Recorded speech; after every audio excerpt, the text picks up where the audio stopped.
सोचो, आप नहीं जानते कि किसी ने काम किया है या नहीं और बोलना है He might have done it। ये कैसे बोलेंगे? आज हम सीखेंगे might plus have plus verb की थर्ड फॉर्म। हेलो दोस्तों, मैं हूँ पिया। इस चैनल पर हम हिंदी से इंग्लिश ट्रांसलेशन सीखते हैं बिल्कुल इजी फॉर्मूला के साथ।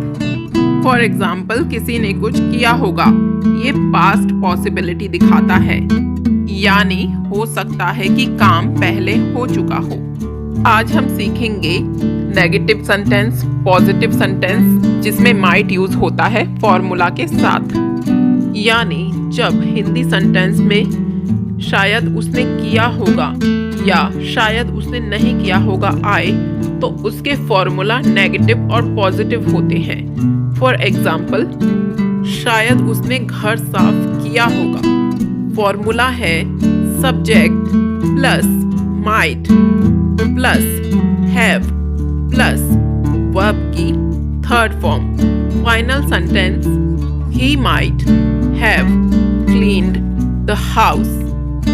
जैसा कि मैं आपको फर्स्ट पार्ट में भी बता चुकी हूँ कि हम सब्जेक्ट कर्ता को कहते हैं जो सेंटेंस में काम कर रहा हो या जिसके बारे में बात हो रही हो, और वर्ब हम एक्शन को कहते हैं। एक्शन क्या हो रहा है सेंटेंस के अंदर?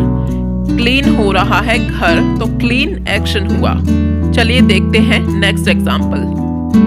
शायद उसने खाना खा लिया होगा, फॉर्मूला है subject plus might plus have plus verb की third form. Final sentence, she might have eaten food.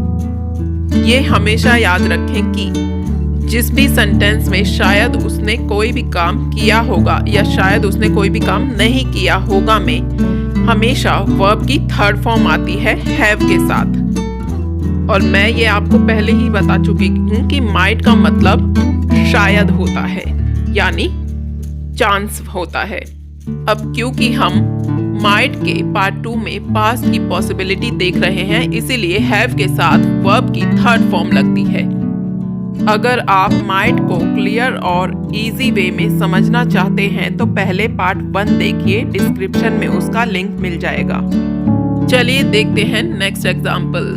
शायद वे लोग स्कूल पहुंच चुके होंगे, फॉर्मूला है subject plus might plus have plus verb की third form. Final sentence, they might have reached school. शायद मैं अपना काम पूरा कर चुका हूँ, फॉर्मूला है subject plus might plus have plus verb की third form. Final sentence, I might have finished my work. शायद आज डॉक्टर पहले आ गए होंगे, फॉर्मूला है subject plus might plus have plus verb की third form. Final sentence, the doctor might have come early today. चलिए अब हम देखते हैं नेगेटिव सेंटेंसेस जिनके फॉर्मूला में माइट के बाद नॉट लगता है। फॉर एग्जाम्पल, उसने होमवर्क नहीं किया होगा, फॉर्मूला है subject plus might plus not plus have plus verb की third form. Final sentence, he might not have done his homework. शायद बच्चा सो नहीं रहा होगा, फॉर्मूला है subject plus might plus not plus have plus verb की third form. Final sentence, the baby might not have slept. शायद वे लोग फिल्म नहीं देख चुके होंगे, फॉर्मूला है subject plus might plus not plus have plus verb की third form. Final sentence, they might not have watched the movie. शायद उसने मुझे कॉल नहीं किया होगा, फॉर्मूला है subject plus might plus not plus have plus verb की third form. Final sentence, He might not have called me. शायद मैंने गलती नहीं की होगी।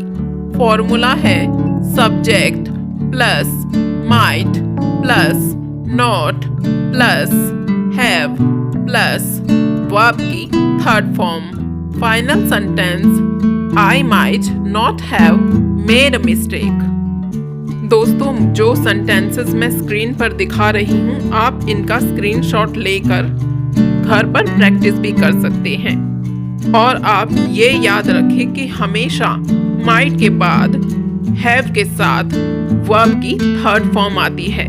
मैं फिर से रिपीट कर देती हूँ। जैसे कोई भी काम शायद उसने किया होगा, तो फॉर्मूला है subject plus might plus have plus verb की थर्ड फॉर्म। और इसी का नेगेटिव सेंटेंस है शायद उसने नहीं किया होगा।